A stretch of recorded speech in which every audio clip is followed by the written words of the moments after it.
पिछले क्लास में हम लोग देख रहे थे 0/0 को सॉल्व करने का लास्ट में दो मेथड, ठीक है ना, फैक्टराइजेशन और फॉर्मूला यूज करके। फिर लास्ट में दो मेथड था एक्सपेंशन और एलएच रूल, ठीक है ना। तो एक्सपेंशन चूंकि लिमिटेड है, 8 एक्सपेंशन लिखे थे हम लोग, तो जहां पर वो एक्सपेंशन मिल जाए तो एक्सपेंशन यूज करेंगे, नहीं तो एलएच रूल यूज करेंगे। एलएच रूल डिफरेंशिएशन करना तो इजी होता है, लेकिन जब ज्यादा जीरो का पावर ज्यादा हो जाता है तो ज्यादा बार डिफरेंशिएट करने में क्वेश्चन लेंदी हो जाता है। तो ऐसे केस में हम लोग या तो एलएच रूल यूज नहीं करेंगे या कुछ और करके तब एलएच रूल यूज करेंगे, ठीक है ना, समझ गया। तो पिछले क्लास में हम लोग क्वेश्चन किए थे जिसमें हम लोग पहले cos of sin x minus cos of x था, ये वाला क्वेश्चन नीचे x पावर 4 था। तो हम लोग 4 बार एलएच रूल यूज ना करके पहले सीधा पहले फॉर्मूला यूज किए, फिर एक्सपेंशन यूज हो गया, ठीक है ना, समझ गया। तो और कुछ इसी तरह क्वेश्चन हम लोग करते हैं एलएच रूल और एक्सपेंशन पे। तो क्वेश्चन ये इवैल्यूएट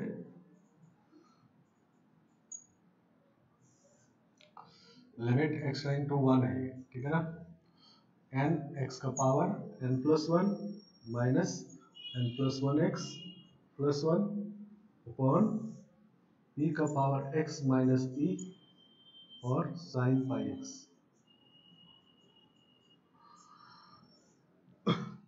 सही ना। तो लिमिट का क्वेश्चन है, तो पहला काम क्या होगा, तो पहला काम होगा कि फॉर्म चेक करेंगे, नहीं समझ बात। तो देखो जब x का वैल्यू 1 रखेंगे यहाँ पर तो ये n आ जाएगा, नहीं n प्लस 1 आएगा ये, और माइनस ये भी 1 रखेंगे तो n प्लस 1 माइनस में कैंसिल होकर 0 हो जाएगा, और 1 रखेंगे तो ये भी 0 आएगा, और ये 1 रखेंगे तो ये भी 0 आएगा, नहीं तो 0/0 फॉर्म है ये, नहीं समझ गया। और नीचे 2/2 जीरो है, नहीं ये भी 0 ये भी 0, तो 0 का पावर ज्यादा है, तो हम लोग एक्सपेंशन एलएच रूल के बारे में सोच रहे हैं, ठीक है, समझ गया। तो एलएच रूल एक्सपेंशन तो मान लो इधर का नहीं है हमारे पास, नहीं तो हम लोग एलएच रूल सोचते हैं, लेकिन पहले इसको अगर डिफरेंशिएट सीधा करेंगे तो लंबा हो जाएगा, नहीं प्रोडक्ट रूल, और चूंकि दो बार करना होगा तो ज्यादा लंबा हो जाएगा। तो पहले थोड़ा सिंप्लीफाई कर लेते हैं इस तरह से, लिमिट x टेंडिंग टू 1 और n x का power n plus 1 minus n plus 1x plus 1, और नीचे e बाहर निकाल लेते हैं इसमें से, तो e का पावर x माइनस 1 माइनस 1 हो जाएगा ये, नहीं और बाई x माइनस 1 कर लेते हैं तो फॉर्मूला यूज होगा, क्योंकि x इंटू 1 पे देखो 0 हो रहा है, और सेम क्वांटिटी यहाँ है e power x minus 1 by x वाला फॉर्मूला, या e power fx minus 1 by fx वाला फॉर्मूला, fx टेंडिंग टू 0 है, नहीं। और देखो ये साइन है तो साइन में भी फॉर्मूला होता है, तो 1 रखेंगे तो साइन पाई आएगा, 0 नहीं बन रहा है, तो इसको लिखते हैं sine pi minus pi x, और नीचे भी पाई 1 माइनस एक्स, नहीं तो ये भी देखो 0 बन रहा है, सेम क्वांटिटी यहाँ पर है, फॉर्मूला यूज होगा, नहीं x इंटू 1 पुट करेंगे तो ये पाई माइनस पाई 0 बन रहा है, तो sine F X by F X, F X into 0 1 हो जाएगा ये। तो हम लोग को मल्टीप्लाई करना होगा ये वाला और ये वाला, ठीक है ना, और पाई भी, तो पाई टाइम्स x माइनस 1 का होल स्क्वायर, लेकिन यहाँ 1 माइनस एक्स है तो एक माइनस बाहर आ जाएगा, सही ना। तो इसको हम लोग ऐसा पढ़ लेंगे, तो ये अब फॉर्मूला यूज हो गया 1 हो गया, नहीं अलजेब्रा यूज कर रहे हैं, इसको 1 1 पुट कर दे रहे हैं, ठीक है ना, और माइनस 1 बाई पाई ई बाहर आ गया, और बच गया limit x into 1 n x power n plus 1 minus n plus 1 x plus 1 by x minus 1 का होल स्क्वायर। अब ये 0/0 है, अब डिफरेंशिएट करना इजी है, नहीं अब एलएचओ लगाते हैं, देखो 0 का पावर 2 हो गया, नहीं तो इसको दो बार डिफरेंशिएट करना इजी है, इसमें दिक्कत नहीं है इसमें, लेकिन डायरेक्ट डिफरेंशिएट का तो प्रोडक्ट रूल है, तो दो टर्म है तो पहले प्रोडक्ट करेंगे, दो टर्म में आएगा समथिंग प्लस समथिंग, फिर एक बार और करेंगे 4 टर्म में आएगा, नहीं तो लंबा होता जाएगा। तो minus 1 by pi limit x into 1 differentiate कर रहे हैं, तो ये हो जाएगा x पावर n प्लस 1 है तो बाहर आएगा n plus 1 x power n minus n plus 1 x का 1 हो गया और इधर 0 हो गया, ठीक है ना। सही ना, x माइनस वन 2 टाइम्स, ठीक है ना, सही ना, x पावर n है ये, x पावर n रहेगा, ठीक है ना।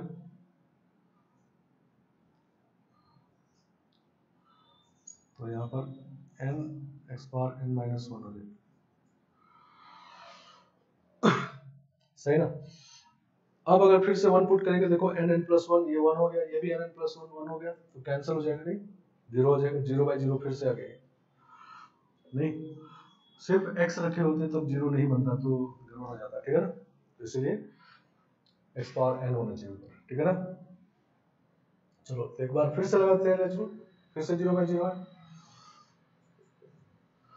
या जैसे पावर छोटा हो गया तो बताएं एलएच रूल नहीं मिला कि फैक्टराइजेशन भी अब यूज कर सकते हैं या फॉर्मूला भी यूज कर सकते हैं, इसमें से कॉमन आ रहा है क्या क्या, n प्लस वन, x का power n minus one common आ रहा है, तो x माइनस वन बच जाएगा, और नीचे 2 टाइम्स x माइनस वन है, और माइनस वन बाई पाई ई है, और लिमिट x इंटू वन है, नहीं तो ये कैंसिल हो गया, ठीक है ना। तो वैल्यू पुट कर देते हैं हम, तो वन हो जाएगा ये, तो minus n plus one by 2 पाई ई, ठीक है ना, ये आंसर, ठीक है ना, समझ गया। तो एक मेथड पे हमेशा डिपेंडेंट नहीं रहना है, ये बात हमेशा ध्यान रखना है कि एक मेथड अगर आप जानते हैं, एक मेथड बहुत अच्छे से यूज कर रहे हैं, तो इसका मतलब 25% क्वेश्चन आपसे बनेगा। हर जगह पे लिमिट का क्वेश्चन है, पहले फॉर्म चेक करना है, उसके हिसाब से मेथड यूज करना है, फिर हो गया फिर से फॉर्म चेक करना है, मान लो यहाँ पर पहुंच गए, ऐसा नहीं कि अब यहाँ से फिर से कुछ करना शुरू कर दें, फिर से फॉर्म चेक करके उसके हिसाब से करना है, ठीक है ना। यहाँ समझो फिर से नया क्वेश्चन है, और उसके बाद फिर से हम लोग आगे बढ़ रहे हैं, ठीक है ना। चलो एक और क्वेश्चन देखते हैं,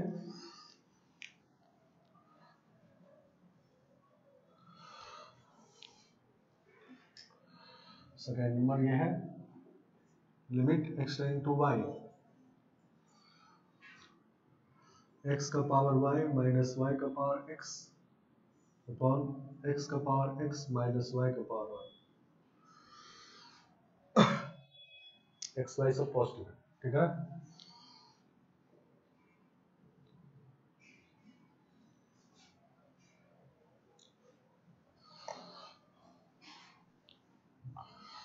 ये भी जीरो बाई जीरो है, नहीं x इंटू वाई करेंगे तो y रखेंगे तो y का पावर y, ये भी y पावर y हो जाएगा, जीरो बाई जीरो हो जाएगा, नहीं।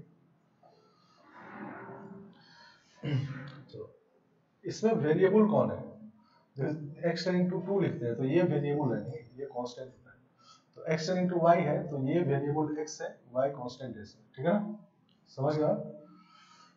तो जीरो बाई जीरो फॉर्म है, तो इसमें अब एलएच रूल ही ऑप्शन है, नहीं ये क्वेश्चन प्योर एलएच रूल के लिए बनाया गया है, इसमें अब एक्सपेंशन नहीं, फॉर्मूला नहीं सोचना है।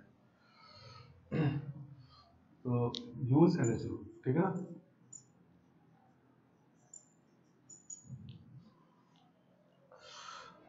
इसमें एलएच रूल ही लगाना है, तो डिफरेंशिएट कैसे करेंगे ये यहाँ पर कंफ्यूजन नहीं होना चाहिए। देखो एक फॉर्मूला ये होता है y इक्वल टू एक्स का पावर n, तो dy बाई डी एक्स होता है n x का पावर n माइनस वन, और एक होता है y इक्वल टू a का पावर x, तो dy बाई डी एक्स होता है a का पावर x log a, ठीक है ना, ये पॉजिटिव, ठीक है ना।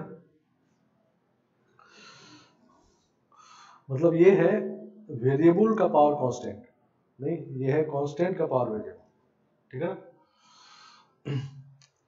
और एक होता है वेरिएबल का power variable y equal to x का पावर x, ठीक है ना। तो y equal to x power x को जब वेरिएबल पावर कांस्टेंट को डिफरेंशिएट करना हो तो ये फॉर्मूला है, नहीं सबसे पहला फॉर्मूला ये होता है, और कांस्टेंट का पावर वेरिएबल को डिफरेंशिएट करना है तो ये, ठीक है ना। और वेरिएबल का पावर वेरिएबल डिफरेंशिएट करना हो तो पहले लॉग ले लेते हैं, log y equal to x log x, और अब डिफरेंशिएट करते हैं तो ये होगा 1 by y dy by dx chain rule equal to इधर प्रोडक्ट रूल, तो x को करेंगे तो 1 into log x plus x को छोड़ देंगे log s करेंगे तो 1 बाय x, तो dy dx होगा y इंटू वाई, ये y इधर मल्टीप्लाई होगा, मतलब ये वाला x power x 1 plus log x, ठीक है ना। तो ये तीनों डिफरेंशिएशन समझ में आना चाहिए। नहीं, एक होता है वेरिएबल का power constant, x power 2 x power 3 ऐसा नहीं, एक होता है कांस्टेंट का पावर वेरिएबल 2 का पावर x 3 का पावर x e का पावर x, नहीं तो ये है। और वेरिएबल पावर वेरिएबल में लॉग लेके प्रोडक्ट लगाते हैं, तो ये ठीक है।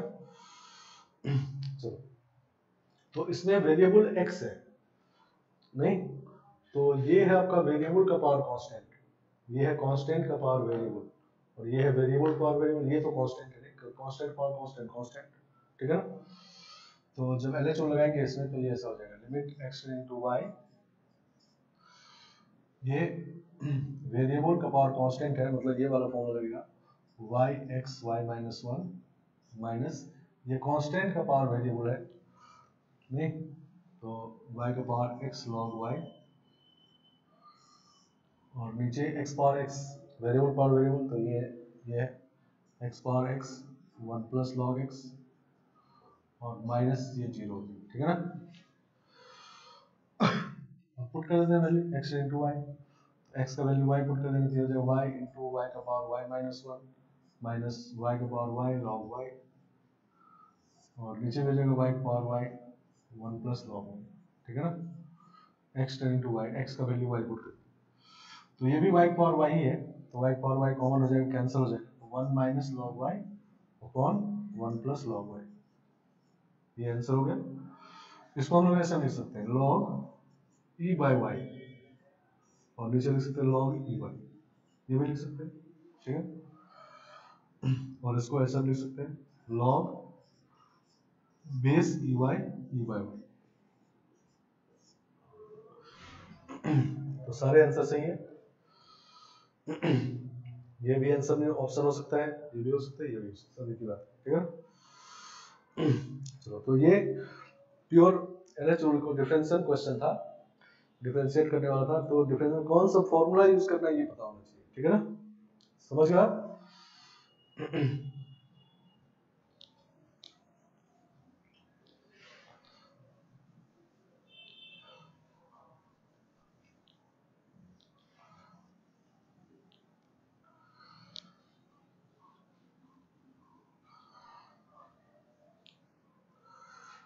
So, एक और क्वेश्चन देखो, क्वेश्चन ये, if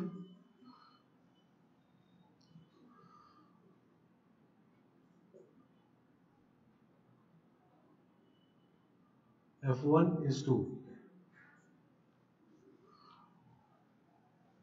and f dash 1 is 1, f dash 1 is also 2,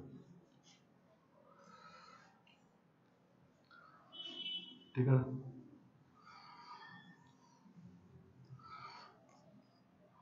And f double dash 1 is 3, then find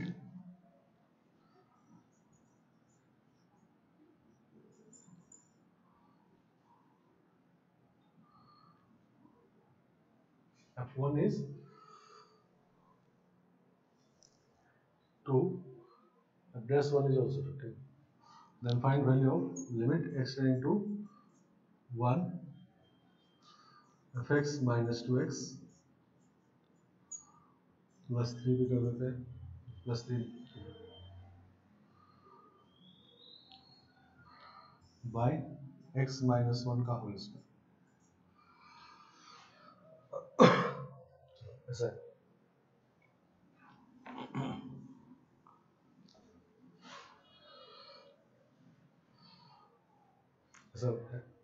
fx एक फंक्शन है जो डिफरेंशिएबल है, और दो बार डिफरेंशिएबल है, ये वैल्यू दिया गया है, एक बार डिफरेंशिएट करके 1 पुट करने से 2 आ रहा है, दो बार डिफरेंशिएट करके 1 पुट करने से 3 आ रहा है, ठीक है ना। तो ये लिमिट का वैल्यू निकालना है, तो ये क्लियर है कि पहले फॉर्म तो चेक कर ही लेते हैं और देखते हैं कि LH रूल 0 बाय 0 होगा, तो LH रूल का क्वेश्चन नहीं हो, क्योंकि डिफरेंशियल वाला कंडीशन दिया है इसमें, ठीक है ना। तो पहले फॉर्म चेक करते हैं, तो नीचे तो 0 है 1 पुट करने से, ऊपर पुट करेंगे 1 f1 2 दिया हुआ है, तो 2 माइनस 2 ये भी 0 हो जाएगा, नहीं तो 0 बाय 0 फॉर्म है, नहीं और डिफरेंशिएशन कंडीशन दिया है तो इसका मतलब यूज LH रूल, ठीक है ना। एल हॉस्पिटल रूल यूज करेंगे, ठीक है ना।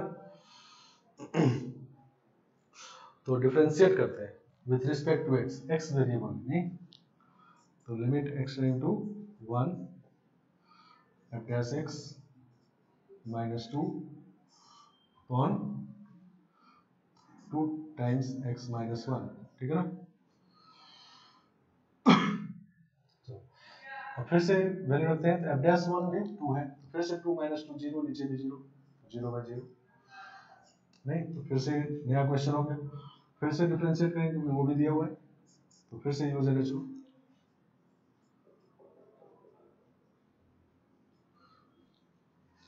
तो limit x tending to 1 f double dash x minus 0 हो जाएगा ये, और ये 2 into 1 हो जाएगा नहीं। अब वैल्यू पुट करते हैं, तो f डबल डैश 1 अपॉन 2, ये दिया 3, तो 3 अपॉन 2, ठीक है ना। तो इस तरह से ये सॉल्व हो, ठीक है ना। चलो, तो ये 0 by 0 सॉल्व करने के मेथड्स हैं, ठीक है ना, समझ गया। चारों मेथड क्लियर हो गया। पहला मेथड फैक्टराइजेशन, जिसका लिमिटेशन क्या है, तो सेम टाइप का फंक्शन रहे, जिससे कि फैक्टर निकाल के कैंसिल हो जाए, तब फैक्टराइजेशन यूज करेंगे। अगर डिफरेंट टाइप के फंक्शन हो तो फैक्टराइजेशन यूज नहीं होगा, तो वहां पर फॉर्मूला यूज करेंगे। फॉर्मूला यूज करने में दिक्कत कब होगा, जब 0 का पावर ज्यादा होगा, ठीक है ना, समझ गया। और फॉर्मूला यूज करते टाइम केयरफुल रहना है, एक एक बात का ध्यान देना है कि साइन x बाय x 1 नहीं समझना है, या e की power x minus 1 by x को 1 नहीं समझना है। जब तक लिमिट न देख के कहा जाए तब तक नहीं समझना है। लिमिट x टेंडिंग टू 0 हो, साइन x बाय x लिखा हो तब 1 होता है, और limit x tending to a हो लेकिन साइन के आगे 0 बन रहा हो, सेम क्वांटिटी नीचे भी हो, तब भी 1 होता है, ठीक है ना, समझ गया।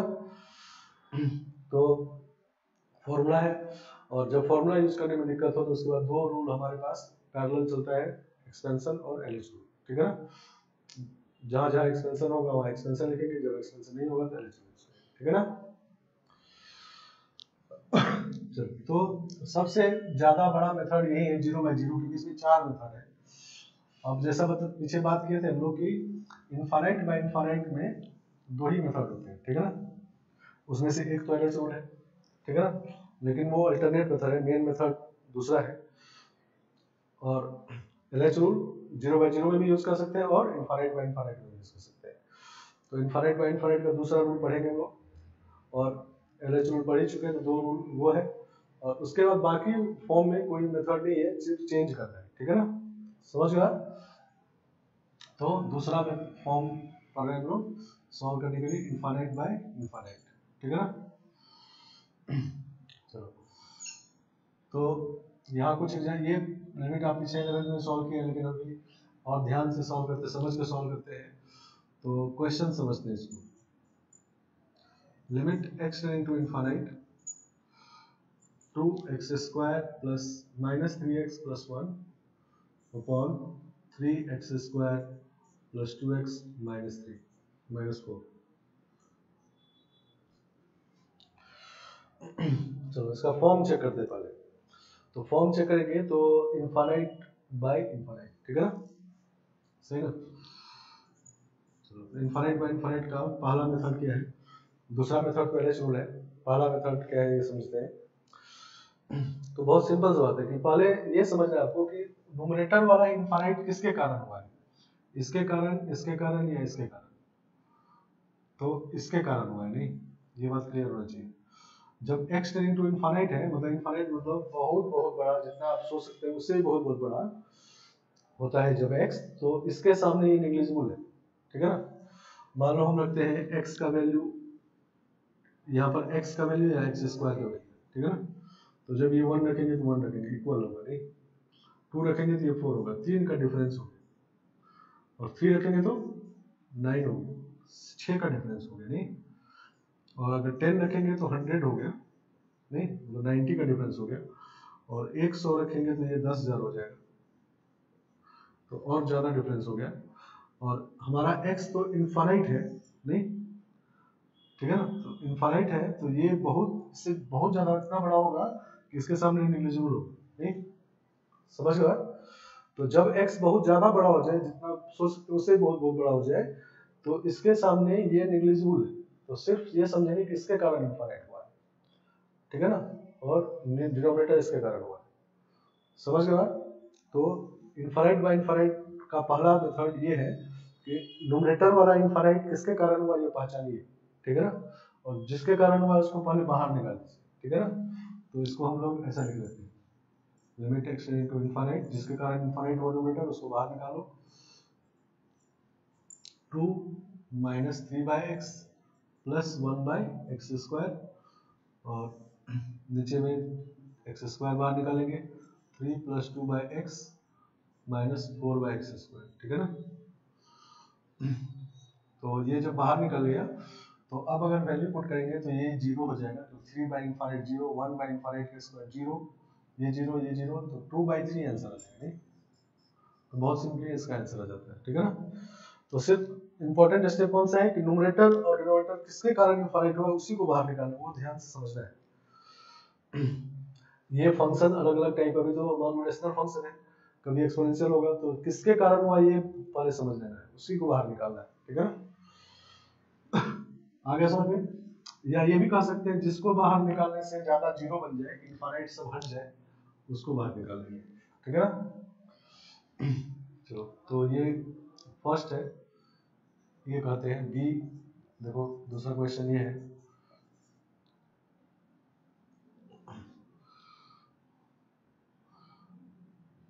To x plus 3 upon 3x² plus 2x minus 4, ठीक है ना। तो ये भी इनफाइनाइट बाय इनफाइनाइट है, इसमें ऊपर वाला इनफाइनाइट इसके कारण हुआ है तो इसको बाहर निकालेंगे, नीचे वाला इसके कारण हुआ है तो इसको बाहर निकालेंगे।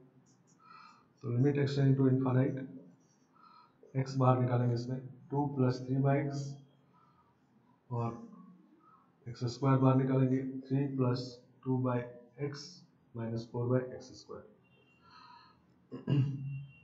तो ये कैंसिल होकर एक x नीचे बच जाएगा, और जब वैल्यू पुट करेंगे ये 0 हो जाएगा, 0 0 हो जाएगा, तो बचेगा 2 plus 0 upon infinite into 3 plus 0 plus minus 0, ठीक है ना। तो 2 अपॉन इनफाइनाइट हो गए, तो 0 आ गया, समझ गया। तो इसका आंसर 0 आ गया। और तीसरा सी है, लिमिट x टू इनफाइनाइट, इसमें ऊपर रखते हैं 2x² minus 3x plus 1 upon नीचे इस बार रखते हैं 2x प्लस 3।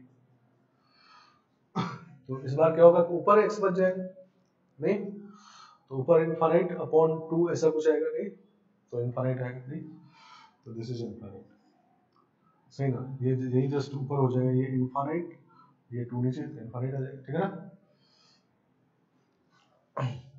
तो मतलब इनफाइनाइट बाय इनफाइनाइट का जो लिमिट निकालते हैं तो 3 तरह का ही आंसर आता है, ठीक है ना। यही ABC एग्जांपल करके दिखा दिए, ये पहले ये भी होंगे, लेकिन यहाँ से ये समझना है कि 3 ही तरह का वैल्यू आता है।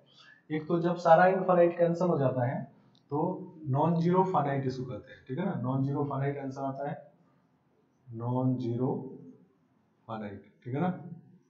ऐसा कब आता है, जब सारा इनफाइनाइट कैंसिल हो गया, ठीक है ना। और नीचे अगर इनफाइनाइट बच गया, नीचे इनफाइनाइट कब बचेगा, जब नीचे का पावर ज्यादा होगा, नहीं तब 0 आंसर आएगा, नहीं समझ गया। तो फाइनाइट ये भी है, लेकिन वो फाइनाइट नॉन जीरो फाइनाइट है, ठीक है, समझ गया। और जब ऊपर इनफाइनाइट बच जाए, ऊपर इनफाइनाइट कब बचेगा, जब ऊपर का पावर ज्यादा होगा, तो उस केस में इनफाइनाइट आंसर आता है, नहीं समझ गया। तो इनफाइनाइट बाय इनफाइनाइट फॉर्म को सॉल्व करने के लिए आपको ये समझना होता है न्यूमरेटर डिनोमिनेटर किसके कारण इनफाइनाइट हुआ उसको बाहर निकालना है। अगर दोनों इनफाइनाइट बाहर निकले, कैंसिल हो गया पूरा पूरा, तो नॉन जीरो फाइनाइट आंसर आएगा। नीचे इनफाइनाइट अगर बच गया तो जीरो आंसर आएगा, ऊपर इनफाइनाइट बच गया तो इनफाइनाइट आंसर आएगा, नहीं। तो एक जनरल क्वेश्चन अगर हम लोग लिखना चाहें इस तरह से, limit x tending to infinite a x का power p plus b x का power p minus 2 plus c, ठीक है ना। और एल एक्स का power Q plus M X का power Q minus two plus M, ठीक है ना। इसमें पी क्यू पॉजिटिव है, सही ना।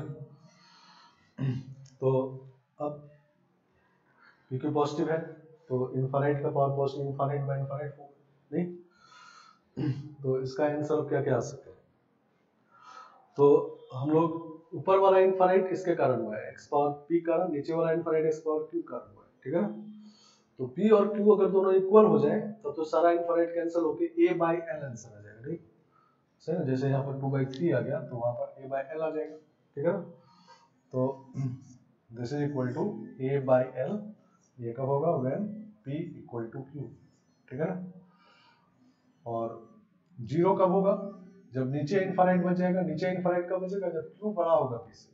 तो p लेस देन q है तो जीरो, और p ग्रेटर देन q है तो इनफाइनाइट, सही ना, समझ गया, ठीक है। और ए एल जीरो नहीं है, ठीक है ना, ए और एल जो है पॉजिटिव, ए एल पॉजिटिव है, सही ना।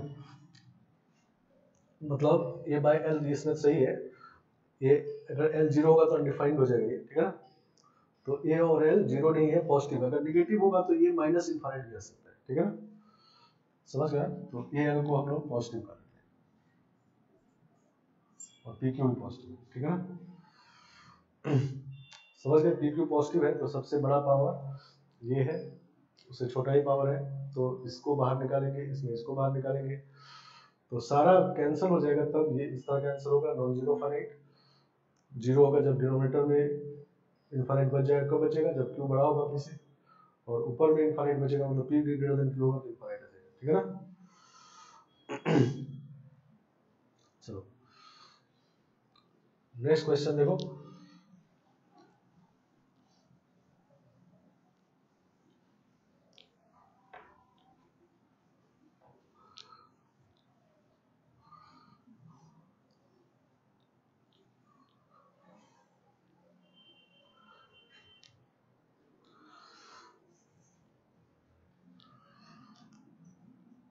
इवेलुएट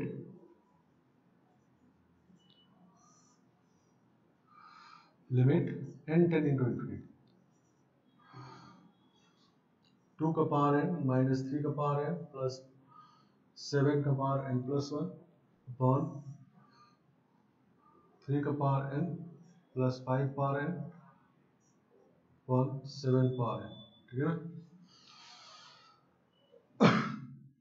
तो n इनफाइनाइट है तो 2 पावर इनफाइनाइट इनफाइनाइट, ये भी इनफाइनाइट इनफाइनाइट, तो इनफाइनाइट में इनफाइनाइट फॉर्म है। लेकिन इनफाइनाइट ऊपर वाला किसके कारण हुआ, तो इसके कारण हुआ है, इसके सामने ये सब निग्लिजिबल है। जब n बहुत बड़ा हो जाएगा तो 7 का पावर n के सामने 2 का पावर n, 3 का पावर n सब बहुत छोटा होगा, ठीक है ना, समझ गया। देखो यहाँ पर लिखते हैं 3 का पावर n, यहाँ पर 7 का पावर n का वैल्यू, और यहाँ पर n का वैल्यू, ठीक है ना।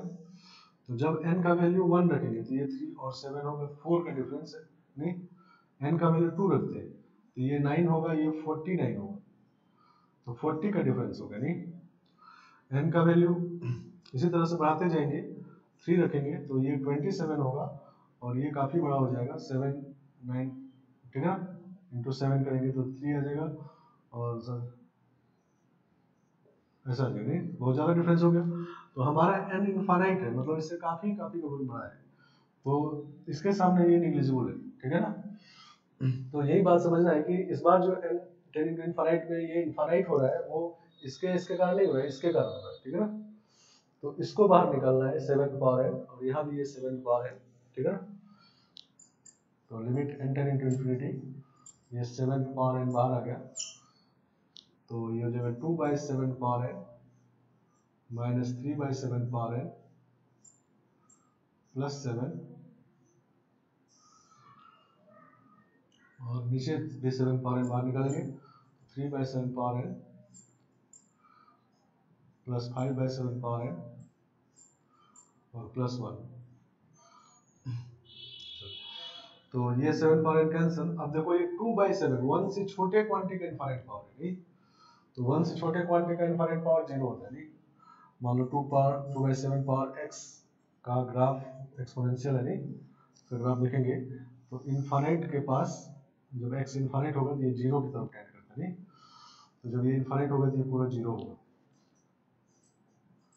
7/0 + 0 + 1, ठीक है ना, 7x। तो 7 आंसर हो गया। और ये 1 से बड़ा क्वांटिटी है तो इसका इनफाइनाइट पावर इनफाइनाइट होता है। नहीं, और 1 से छोटा क्वांटिटी है तो इसका इनफाइनाइट पावर 0 होता है। ये बात ध्यान रखें। अगर एग्जैक्टली 1 होगा तब इनफाइनाइट पावर 1 होता है, ठीक है ना। तो जनरली ये कंफ्यूजन होता है आप लोगों को कि जैसे ही इनफाइनाइट पावर देखे तो इनफाइनाइट हो गया, ठीक है ना।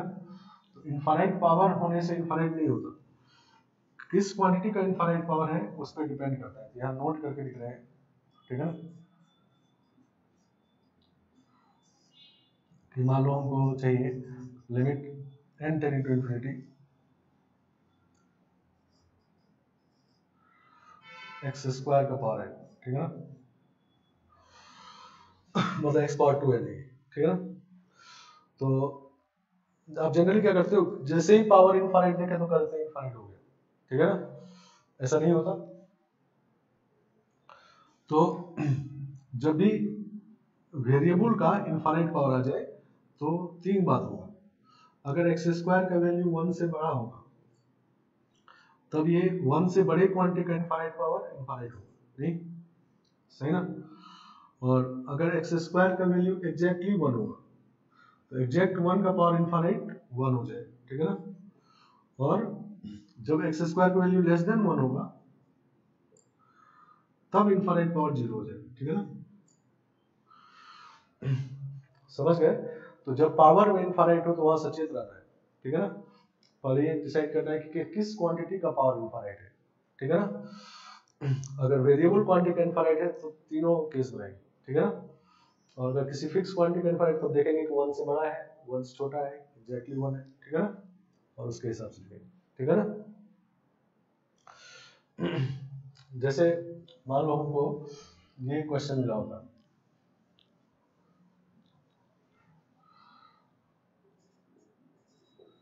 Velvet limit n tending to infinity x power 2n minus 1 और x पावर 2n प्लस 1। समझ गया। तो ऐसा नहीं कि ये पावर इनफाइनाइट n इनफाइनाइट नहीं, x ये x है पावर में इनफाइनाइट है, ठीक है ना। तो पावर में इनफाइनाइट देख के इनफाइनाइट बाय इनफाइनाइट इसको नहीं समझना है। तो पहले चूंकि ये x स्क्वायर का पावर इनफाइनाइट है तो x स्क्वायर वेरिएबल क्वांटिटी है तो तीनों केस बनेंगे। नहीं, इसको पहले ऐसे लिखेंगे limit n tending to infinity x square का power n minus 1 by x square का पावर n प्लस 1।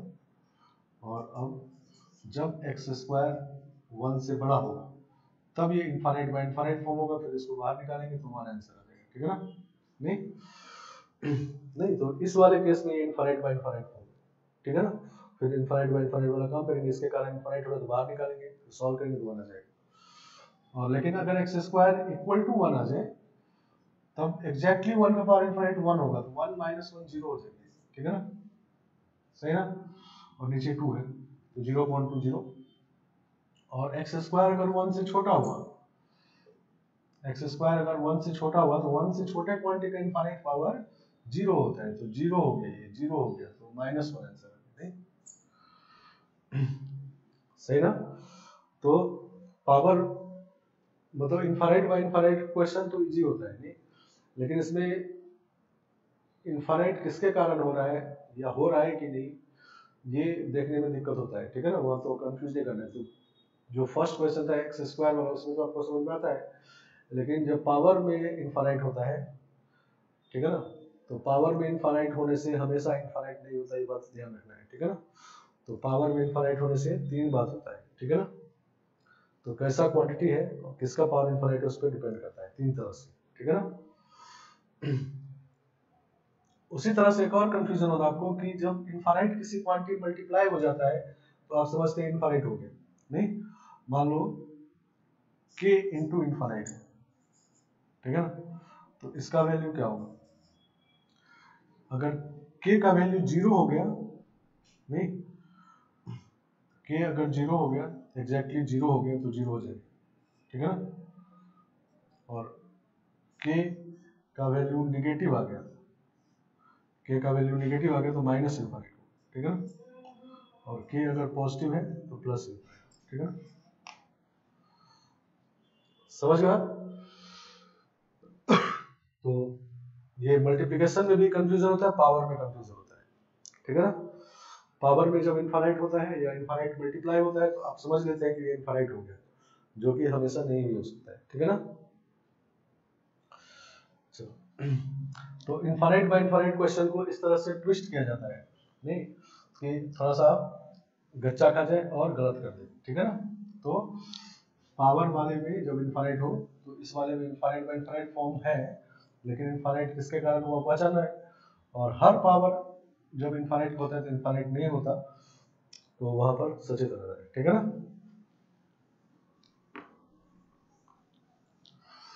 तो दूसरा क्वेश्चन, दूसरा तरह से जो ट्विस्ट किया जाता है इनफाइनाइट बाय इनफाइनाइट को, वो ऐसे देखो। नेक्स्ट क्वेश्चन, इवैल्यूएट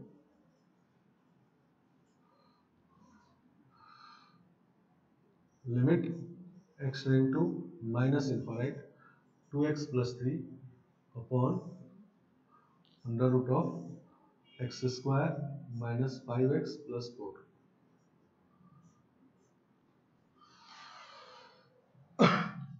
सही है। तो ये भी इनफाइनाइट बाय इनफाइनाइट फॉर्म है। Minus infinite by infinite form में माइनस बाहर आ जाएगा, नहीं अलजेब्रा है, अलजेब्रा पीछे पढ़े तो -1 तो बाहर आ गया, तो फॉर्म इनफाइनाइट बाय इनफाइनाइट ही होगा, नहीं समझ गया। तो जैसे माइनस इनफाइनाइट इंटू 0 आ गया, तो माइनस तो बाहर आ गया, तो इनफाइनाइट इंटू 0 फॉर्म को सॉल्व कर ले, फिर माइनस लगा देना है, ठीक है। तो एक्चुअली ये जो है ये माइनस इनफाइनाइट ऊपर आ रहा है, नीचे इनफाइनाइट आ रहा है, तो माइनस इनफाइनाइट बाय इनफाइनाइट है, तो हम लोग इसको इनफाइनाइट बाय इनफाइनाइट फॉर्म ही समझेंगे, ठीक है ना। समझ गया। -1 तो अलजेब्रा से बाहर आ जाएगा, ठीक है ना। तो इसको सॉल्व करेंगे तो फिर से वही पता करना है इनफाइनाइट किसके कारण हुआ, इसके कारण, नीचे में इसके कारण, तो बाहर निकालते हैं। तो limit x into minus infinite, x बाहर आ गया तो बच गया 2 प्लस 3 बाय एक्स, और नीचे में एक्स स्क्वायर बाहर आ गया तो 1 minus 5 by x plus 4 by x square. तो इसको बाहर निकल के ये मॉड एक्स हो गया, ठीक है ना। और चूंकि x नेगेटिव है तो ये माइनस एक्स होगा, नहीं ठीक है ना। तो इसको लिखेंगे हम लोग limit x into minus infinite x 2 plus 3 by x, और ये माइनस एक्स हो गया। क्यों क्लियर है, क्योंकि x नेगेटिव है, माइनस इनफाइनाइट में तो नेगेटिव है, तो mod x equal to minus x हो गया, और 1 minus 5 by x plus 4 by x square, ठीक है ना। कैंसिल करते हैं, पुट करते हुए ये 0 हो गया, ऊपर 2 बचा, नीचे 1 बचा, नहीं तो 2 अपॉन -1 माइनस 2 एक्स, ठीक है। तो यहाँ पर थोड़ा सा ट्विस्ट किया गया कि माइनस इनफाइनाइट टेंड करवा दिया गया, जब इसको बाहर निकालेंगे तो मॉड एक्स समझना है, नहीं एक्स कर लेंगे तो एक्स करेंगे तो तब ये 2 आंसर आ जाएगा, गलत आ जाएगा। ये क्लियर है कि इसका वैल्यू तो नेगेटिव ही आएगा, नहीं क्योंकि नीचे ऊपर में आपका माइनस इनफाइनाइट है, नीचे आपका प्लस इनफाइनाइट है, आंसर नेगेटिव आएगा, ठीक है। समझ गया। तो इनफाइनाइट बाय इनफाइनाइट का वैल्यू चेंज हो रहा है, नहीं -2 आ गया, पीछे कुछ और आ गया था, ठीक है ना। तो इसलिए इंटरमीडिएट फॉर्म है ये, तो इसको सॉल्व जब तक नहीं करेंगे तो पता नहीं चलेगा, ठीक है ना। समझ गया। और तो ये सब ट्विस्ट करने का तरीका देखो। नेक्स्ट क्वेश्चन ये है कि limit n x tending to infinite 2x plus sine x upon 3x plus cos x.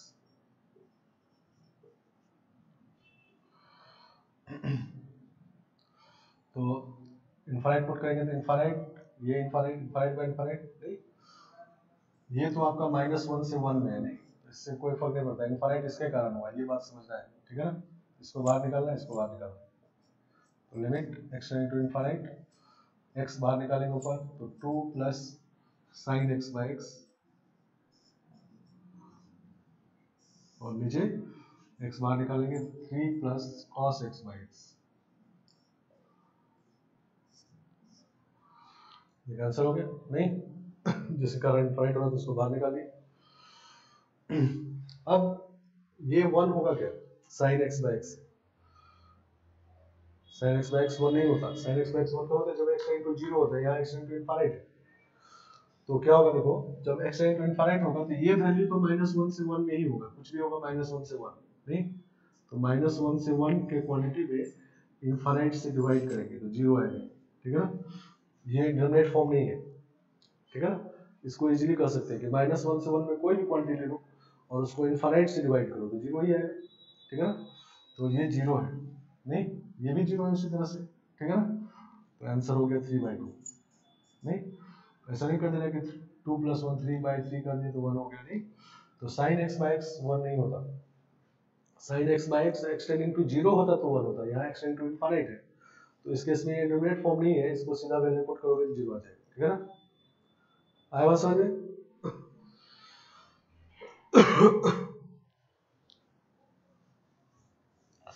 तो ये सब ट्विस्ट करने का तरीका है इनफाइनाइट बाय इनफाइनाइट फॉर्म को, क्योंकि इजी होता है तो यही सब यूज करके ट्विस्ट कर दिया जाता है, ठीक है ना? एक और देखो, limit n tending to infinity n का power alpha sine x sine n factorial upon n+1 और अल्फा 0 से 1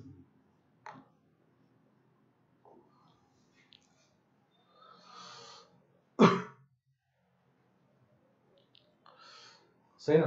तो पहले एकदम बेसिक तरीके से फॉर्म चेक करना है।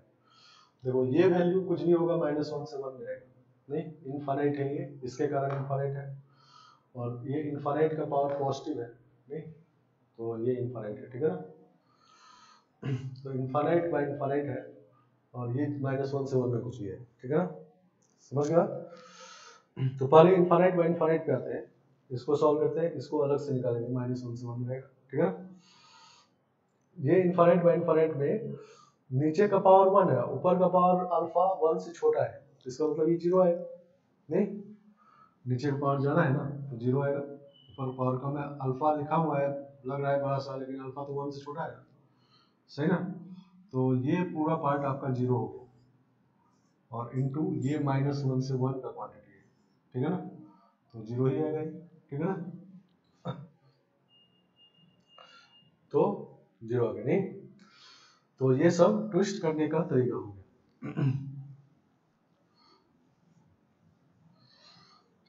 और कभी कभी क्वेश्चन रिवर्स होता है, उल्टा क्वेश्चन होता है। देखो जैसे ये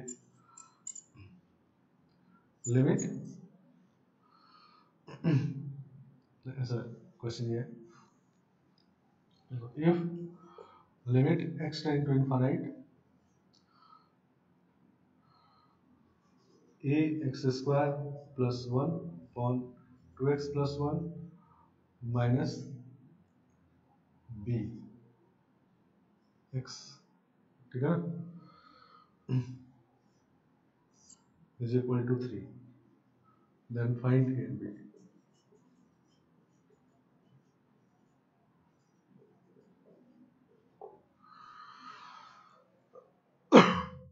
इस तरह का, ठीक है ना? उल्टा क्वेश्चन है ये। तो पहले इसको सिंप्लीफाई कर लेते हैं, फिर देखते हैं लिमिट क्वेश्चन पहले बनाते हैं इसको। तो limit x tend to infinite, ये है ax² + 1 और माइनस, इसको मल्टीप्लाई करेंगे तो 2bx² - bx अपॉन 2x + 1। तो सिमिलर टर्म को इकट्ठा कर लेते हैं, limit x tend to infinite x² coefficient a - 2b x² और x वाला कोफिशिएंट -bx + 1 अपॉन 2x + 1, ये आपका 3 के इक्वल है, ठीक है ना? तो ये फॉर्म चेक करोगे तो इनफाइनाइट बाय इनफाइनाइट फॉर्म आएगा नहीं। नीचे इनफाइनाइट है, ऊपर भी इनफाइनाइट, तो इनफाइनाइट बाय इनफाइनाइट फॉर्म आएगा और उसका वैल्यू 3 है, तो इसका मतलब ये है नॉन जीरो फाइनाइट है। तो इनफाइनाइट बाय इनफाइनाइट का वैल्यू नॉन जीरो फाइनाइट तब होता है जब सारा इनफाइनाइट कैंसिल हो जाए। तो नीचे तो इनफाइनाइट पावर 1 है नहीं, और ऊपर में इनफाइनाइट पावर 2 है, तो अगर ये जीरो नहीं हुआ तब तो ऊपर पावर ज्यादा होगा तो इनफाइनाइट आंसर आएगा नहीं, क्योंकि ऊपर पावर इनफाइनाइट पावर ज्यादा होता है तो इनफाइनाइट आंसर होता है। तो इसका मतलब ये है कि ये जीरो होनी चाहिए, ठीक है ना। तो a माइनस 2b को जीरो होना चाहिए, तो a इक्वल टू 2b हो गया। तो अब हमारा क्वेश्चन ऐसा हो गया, limit x tend to infinite minus b x plus 1 upon 2x plus 1 equal to 3, ठीक है ना। अब सेम पावर हो गया, तो अब इसका ऐसा वैल्यू ऐसा आ सकता है, तो इसमें x को बाहर निकालेंगे तो माइनस बी बाई 2 आएगा, इसी का वैल्यू 3 है। तो b इक्वल टू माइनस 6, तो b इक्वल टू माइनस 6, तो a इक्वल टू माइनस 12, ठीक है ना। समझ गया। तो इनफाइनाइट बाय इनफाइनाइट का वैल्यू 3 है, नॉन जीरो फाइनाइट है, इसका मतलब नीचे पावर अगर 1 है हाईएस्ट, तो ऊपर का भी हाईएस्ट पावर 1 ही होना चाहिए, ये हाईएस्ट पावर होना चाहिए, मतलब ये नहीं होना चाहिए, तो ये जीरो कर दे, ठीक है ना। क्योंके अगर ये जीरो नहीं हुआ तो ऊपर पावर ज्यादा हो जाएगा तो इनफाइनाइट आंसर आ जाएगा, ठीक है ना। आ रहा है समझ में। और फिर ये और भी निकल गया, क्लियर।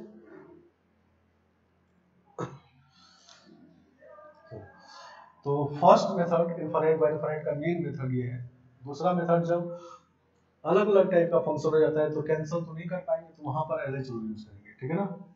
समझ में ना। जैसे मान लो ये है क्वेश्चन, इवैल्यूएट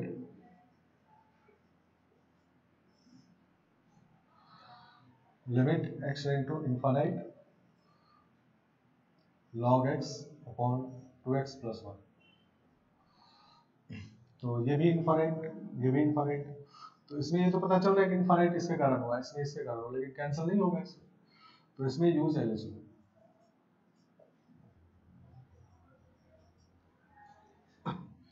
तो ये जगह limit x into infinite 1 by x upon 2 नहीं, इसको डिफरेंशिएट कर 1 बाई एक्स, इसको डिफरेंशिएट 2, तो अब अगर पुट करेंगे इनफाइनाइट तो 0 अपॉन 2 आ जाएगा, 0 आ जाएगा नहीं। समझ गया। तो जब अलग अलग टाइप फंक्शन हो जाता है एलएच रूल, नहीं तो फर्स्ट वाला मेथड जो कि वही इंपॉर्टेंट मेथड है इसका। और इसको हम लोग ऐसे भी समझ सकते हैं, देखो कि जब x बहुत ज्यादा बड़ा होगा तो log x के जो होगा वो x के सामने नेग्लिजिबल होगा नहीं, क्योंकि मान लो हम बेस 10 का log लेते हैं, x और log x देखो बेस 10 है इसका, तो ये 1 है तो ये 0 है, ये 10 है तो अभी अभी डिफरेंस 1 का है, अब ये 10 है तो 1 हुआ, मतलब 9 का डिफरेंस, ये बड़ा है, ये 100 है तो ये सिर्फ 2 है नहीं। तो जब x बहुत बड़ा हो जाएगा इनफाइनाइट तो इसके सामने इनविजिबल होगा, तो नीचे वाला इनफाइनाइट है इसके सामने इनविजिबल 0 हो जाएगा नहीं, सही ना। तो इस तरह से भी देख सकते हैं नहीं। जब भी ग्राफ ड्रॉ करेंगे तो देखो y equal to log x का ग्राफ ऐसा होता है, और y इक्वल टू x जो होता है इसके काफी और आगे बढ़ता है, ऊपर चलते जाता है, ये एकदम बहुत कम स्लो स्लो ऊपर जाता है, और ये बहुत तेज ऊपर जाता है, और एक्सपोनेंशियल को देखोगे तो और रैपिडली जाता है, ठीक है ना। ये y इक्वल टू 2 का पावर x है, ये y equal to log base 2x है, और ये y इक्वल टू 2x, ठीक है, x y equal to x, ठीक है। तो ऐसा ऑर्डर होता है, ठीक है ना, मतलब लीनियर और लॉग, तो इसके हिसाब से होगा नहीं, ये ज्यादा बड़ा होगा नहीं, इन दोनों में जाओगे तो ये ज्यादा बड़ा होगा, इनफाइनाइट पे ये बहुत बड़ा होगा, इसके सामने नहीं लेना। और यहीं पर अगर ऐसा होता limit x going to infinite x plus 1 by 2 का पावर x, तो अब ये नेग्लिजिबल है, इसके सामने ये बहुत बड़ा है, तब ये 0 होगा, ठीक है ना। समझ गए। एलएच रूल से भी कर सकते हैं, आया बात समझ में। तो ये हमारा इनफाइनाइट बाय इनफाइनाइट फॉर्म है, दोनों मेथड समझ में आ गया होगा। पहला मेथड जिसमें इनफाइनाइट किसके कारण हो रहा है उसको पहचानना है, उसको बाहर निकालना है, न्यूमरेटर में कैंसिल करना है, आंसर निकालना है नहीं।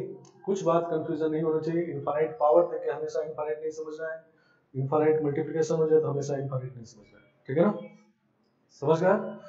और इनफाइनाइट बाय इनफाइनाइट की लिमिट का वैल्यू तीन ही तरह का होता है। अगर सारे इनफाइनाइट ऊपर नीचे कैंसिल हो गया तो नॉन जीरो फाइनाइट आएगा, नीचे इनफाइनाइट बच गया तो जीरो आएगा, ऊपर इनफाइनाइट बच गया तो इनफाइनाइट आएगा, माइनस इनफाइनाइट भी आ सकता है अगर कोफिशिएंट नेगेटिव है, समझ गया। और दूसरा मेथड है एलएच रूल, ठीक है। तो 6 मेथड क्लियर हो गया, 0 बाय 0 के 4 मेथड और इनफाइनाइट बाय इनफाइनाइट के 2 मेथड। अब हम लोग बाकी फॉर्म में चेंज करने का तरीका समझना है, ठीक है ना, समझ गया। तो चेंज कैसे करते हैं, तो पहले 2 मेथड को हम लोग देखेंगे चेंज कैसे करते हैं। तो थर्ड और फोर्थ मेथड, थर्ड फॉर्म जो है वो है इनफाइनाइट माइनस इनफाइनाइट, और फोर्थ फॉर्म जो है वो है इनफाइनाइट इनटू जीरो, ठीक है ना, समझ गए। इस दोनों फॉर्म को पहले देखेंगे तो 4 फॉर्म हो जाएगा, और फिर 3 पावर वाला फॉर्म है उसको एक साथ, ठीक है ना।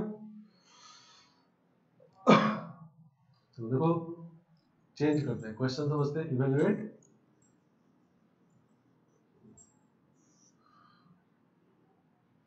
First limit x tending to infinite x square minus x plus 1 minus x plus 2।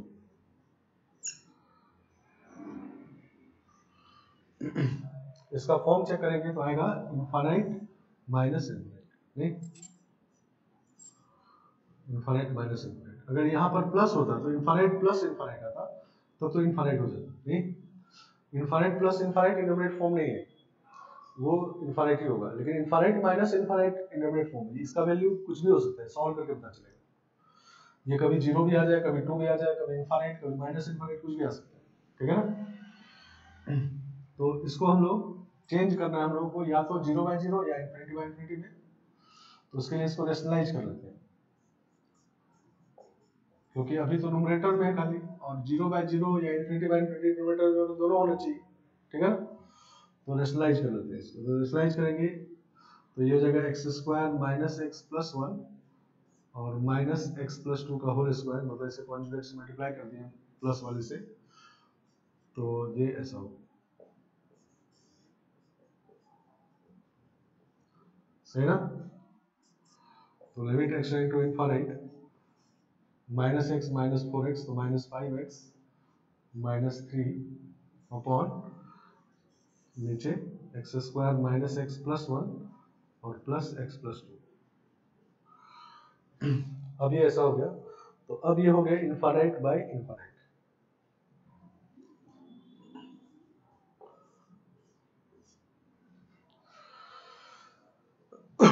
समझ गए। तो अब इनफाइनाइट बाय इनफाइनाइट हो गया, इसको सॉल्व हम लोग कर चुके हैं।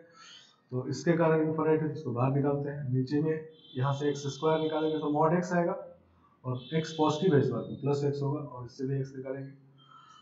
तो limit x tending to infinite, जिससे x निकाले तो माइनस 5 माइनस 3 बाय एक्स, और नीचे में से एक्स स्क्वायर निकला तो x आएगा, और ये मॉड x से x कैसे होगा क्लियर है, पहले मॉड x ही लिखना है, फिर x, क्योंकि x प्लस इनफाइनाइट है, पॉजिटिव है, plus x 1 minus 1 by x plus 1 by x square और प्लस 1 प्लस 2 बाय एक्स, ठीक है। अब वैल्यू पुट करते हैं तो ये 0 हो गया, तो माइनस 5 अपॉन 1 प्लस 1 2, ये सब 0 हो जाएगा, ठीक है, तो माइनस 5 बाई 2 आ गया समझ में। तो इस तरह से इनफाइनाइट माइनस इनफाइनाइट को इनफाइनाइट बाय इनफाइनाइट में बदल दिया और सॉल्व कर लिया, ठीक है। Second question, limit x tending to 1 log x into 10 pi by 2x,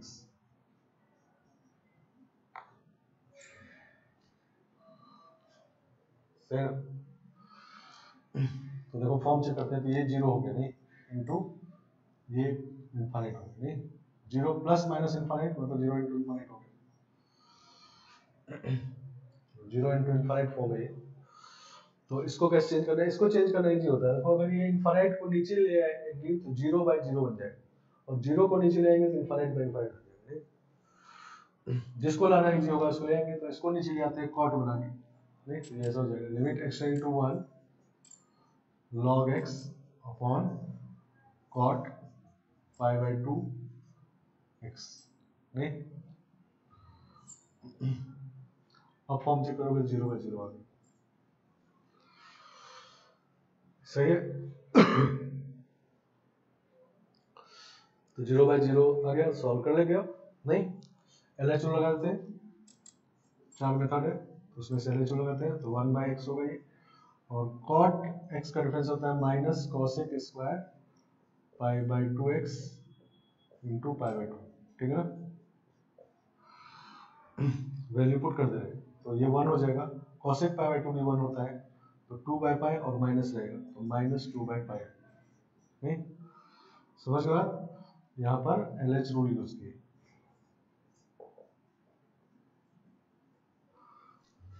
समझ गया। 0/0 आ गया तो 4 मेथड है, जो भी मेथड सटीक होगा उसको यूज कर लेंगे, समझ गया। चलो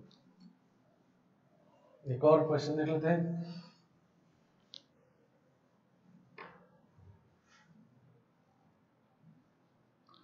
तीसरा number, limit x tending to π/2 tan square x into under root of 2 sin square x plus 6 sin x plus 1 minus under root of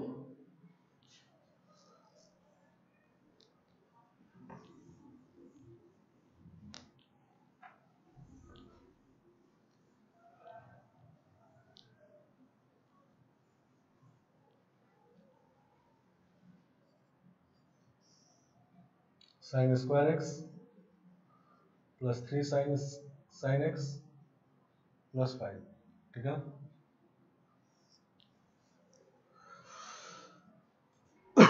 तो कितना ही बड़ा क्वेश्चन लिखा रहे, फॉर्म पहले चेक करना है, उसके हिसाब से मेथड लगना है। तो π/2 रखेंगे तो ये इनफाइनाइट हो जाएगा इनटू, देखो इधर देखो तो ये हो जाएगा sin π/2 1 होता नहीं तो 1 2 प्लस 6 प्लस 1 9 हो गया, रूट 9 मतलब 3 हो गया, तो 3 माइनस इधर भी रखेंगे 5, ये भी 9 हो जाएगा, 3 हो जाएगा, नहीं तो इनफाइनाइट इंटू 0 फॉर्म, ठीक है ना। ठीक है, तो इसको नीचे ले आते हैं cot स्क्वायर बना के, ठीक। तो limit x tending to π/2 under root of 2, इसी में चेंज कर देते हैं, इसको नीचे ले आए cot स्क्वायर x, तो अब ये फॉर्म हो गया 0/0, नहीं।